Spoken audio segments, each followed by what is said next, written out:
Aloha, my loves. Whew.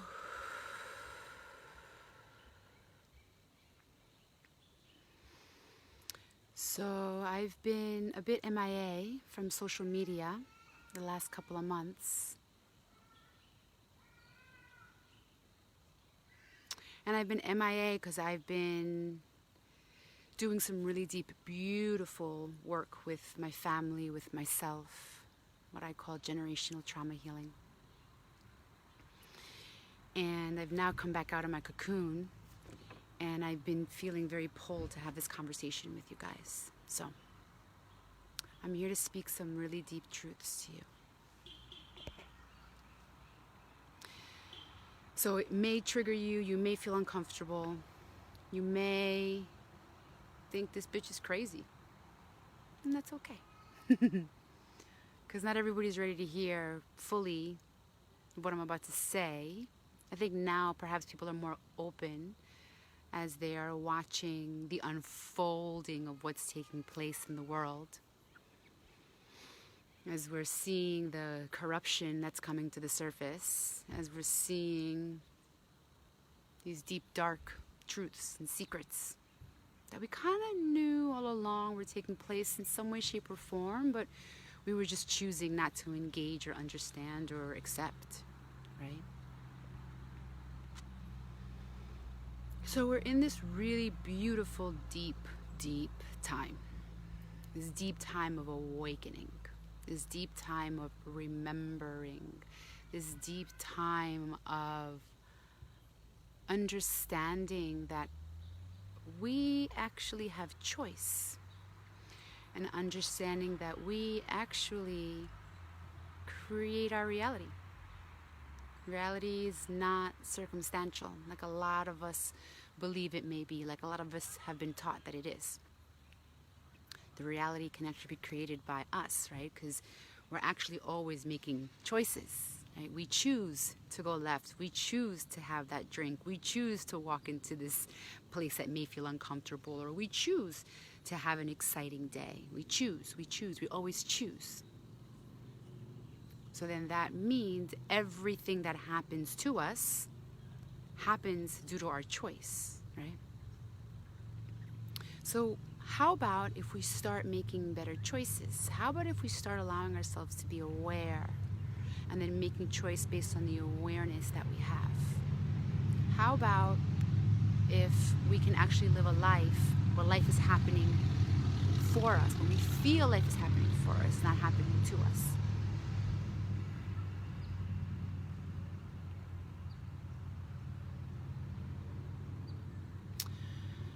So we're in these times where we're being forced to make a choice, and the big conversation that's being had is the vaccine, right? And I'm not here to tell you take it, don't take it, good, bad, any of that. I'm not here to tell you what you need to do, but I am here to hold space for you to understand that you are a sovereign being and you have choice.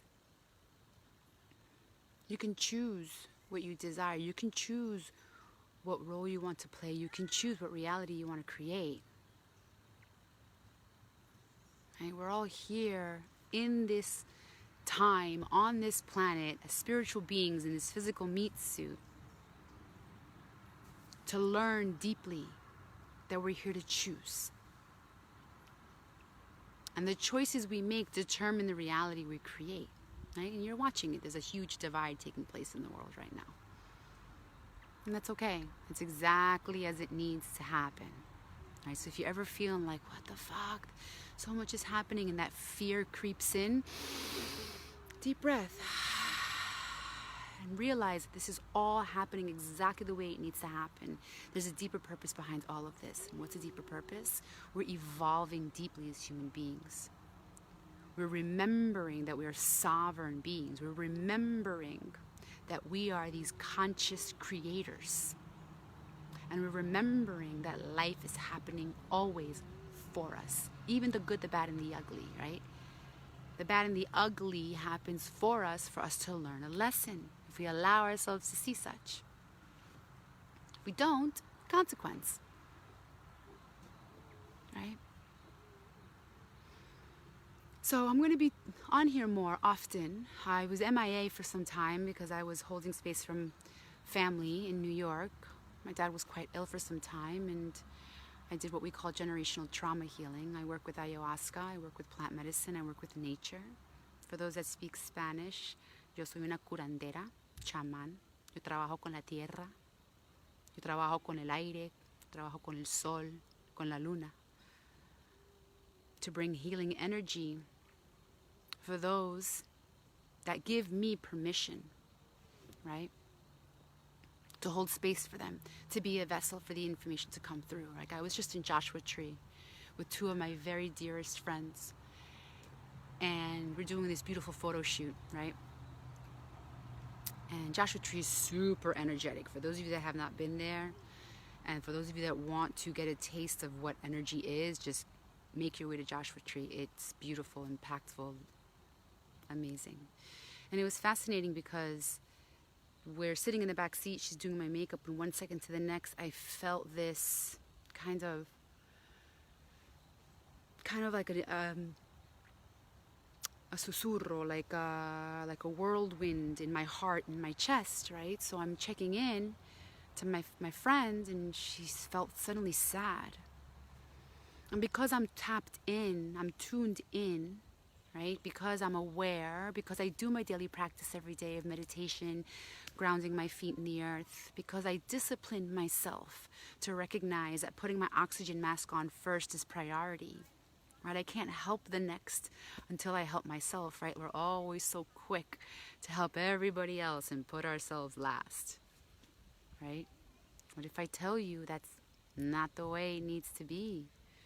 What if I tell you the way it needs to be is I gotta go first in order to be able to fully help you, right? Like, how do you help somebody else if you don't have any oxygen to breathe?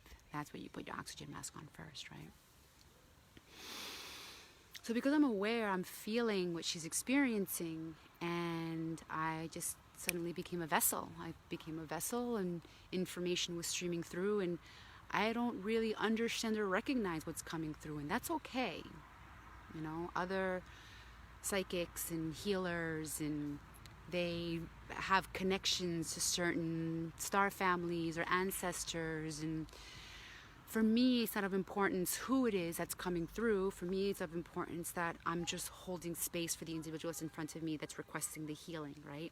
And it's not always our mind that wants the healing. It's our heart, our soul that needs the healing. So I'm answering the call of the soul, right? This is something that we all have the capacity to do, but we're so inundated, we're so busy, we're so distracted, right?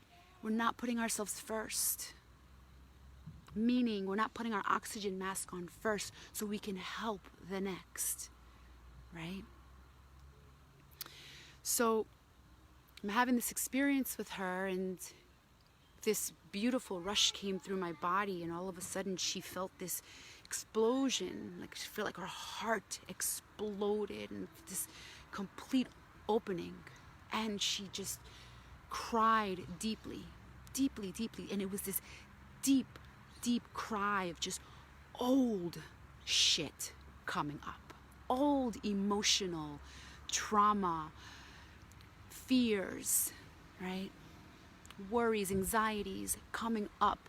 She was purging, right? We have this deluded idea that crying is bad, or this deluded idea that if you're a man you're not allowed to feel, this deluded idea if you cry as a woman you're too emotional. That's bullshit. I'm here to call bullshit on all that. I'm here to say we're these beautiful, emotional, sovereign beings. We've just forgotten. And we're here right now to learn all of that. We're here right now to go deep within ourselves and start excavating what no longer serves. And a lot of times we don't even know what's deep down inside of us because we're too distracted and we got too much going on. Well, I'm here to tell you, my love, if you're here with me right now, watching it live or on record, synchronistically, you're here for a reason. You're here to receive this message. Your soul is here to receive this message. Maybe not your mind. Maybe your mind is like, who is this crazy woman telling me to do what? And that's okay if you're feeling that. But allow yourself to listen to this, not from your mind, Don't analyze what I'm saying. Close your eyes and just feel the transmission, feel the exchange, feel the words that are coming forward. That's really how you receive this healing that we're all doing for each other, right? And the healing could be something as beautiful, as simple as a hug. That's a healing, right? So I'm doing this healing on my beautiful friend who gave me permission to do the work, right? So when an individual gives me permission to do the work just comes in that much like freer and smoother, and it just flows so much more beautiful, right? And she just had this really deep purge, and she cried and cried and cried, so much so where it's like she felt like she was going to vomit at some point. And I know this sounds weird and like so, to the extreme, but just sit with this. She woke up the next morning feeling like this huge weight got off her shoulder. She woke up the next morning feeling as though all these worries and anxieties she's been carrying for so long just lifted.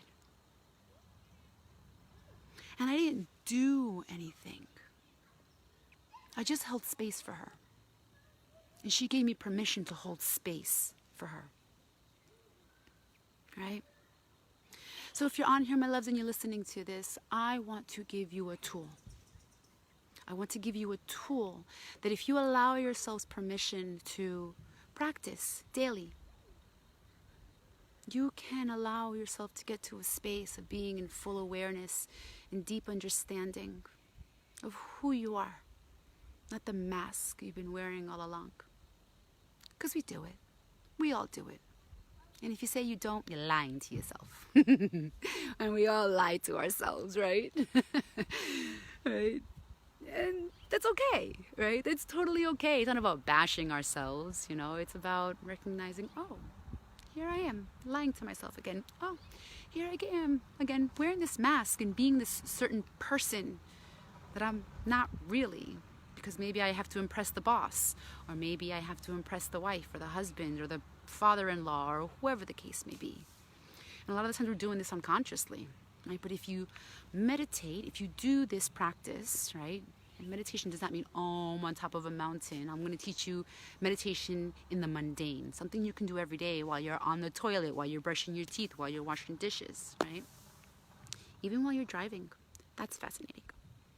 When I'm meditating while I'm driving, it feels like I'm literally floating and everything just falls into place. And it's interesting because if someone that's on here that's listening to this is like, this bitch is crazy. She's meditating as she's driving? Yeah, crazy. Because as I'm driving, it's like because I'm out of my way, I'm not getting in my way of how things need to be. I'm just allowing the flow. Everything just goes smoothly. So meditation in the mundane, what is that? We have these daily activities that we do every single day, and we're basically doing them unconsciously, right?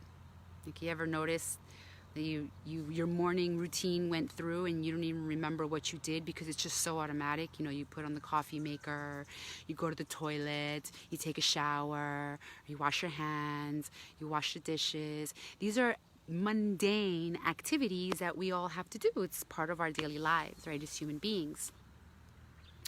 So just the way we take care of our physical bodies, I'm going to give you an exercise to do to take care of your spiritual, emotional, and mental bodies. Why do we put those things last? Why are we not putting those things first? Because we're learning, we're creating the new normal to understand that must be priority. So meditation in the mundane, what is that? Let's say you're washing the dishes, right? And as you're washing the dishes, what do you normally do? You're thinking about what you didn't do. You're thinking about what you need to do. You're thinking about, shit, I forgot to call this person. Oh, damn, did I say that yesterday to that person? Or, oh my God, here I go again. I know X person is going to give me shit for this. We all do it, right? And if you're watching this, I'm sure you're like nodding your head. Oh my God, I do that too, right? That's unconscious behavior. You're just living this pattern, this unconscious pattern over and over and over again. Well, it's time to break those patterns. It's time to break those patterns that don't serve us anymore. So you're washing dishes. How do you meditate while you're washing dishes? Pay attention to what's happening with your five senses. Pay attention to that water running through your fingers. Pay attention to the soap, the suds of the soap in the palms of your hands, right? Pay attention to the clinking and the clanking of the plates. Don't pay attention to what is no longer serving you. And the more you practice this, the more you start discerning, right? And then once you give yourself permission to pay attention to the five senses, then automatically your brain is going to just go, right? Our brain is meant to just give thoughts. That's its function. Meditation is not about shutting down the mind. That's impossible, my loves. You can't shut down the mind. That's its duty. That's its responsibility. So,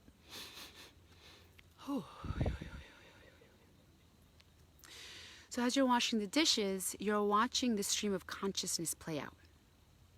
But this time, you're not going to attach yourself to it. This time, you're not going to hang on to that, oh shit, I didn't call this person, or oh man, I have 10 things to do today. Am I going to have time for them? This time, you're just going to watch it.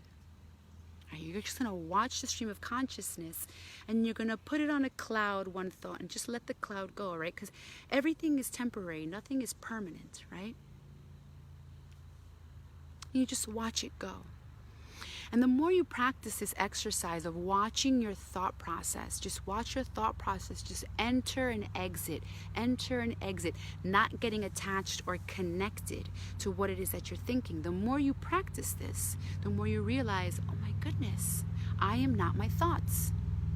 My thoughts are just this regurgitation of my past experience. My thoughts are just this vomit of what I know, what I've experienced.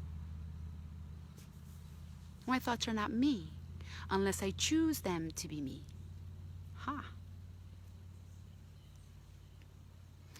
So, my loves, give the meditation and the mundane a try. I want to hear how it goes. Comment down below, send me a DM, a PM, send me a bird. Whichever way you feel like you like to communicate with me, I'd like to hear how it goes. And those of you that are watching here and that are going to be continuing watching my channel, let me know what else you want to know. Let me know what else you want to hear. The world is waking up. And it's so beautiful to watch, even amongst the madness, because I'm no longer attached to the external.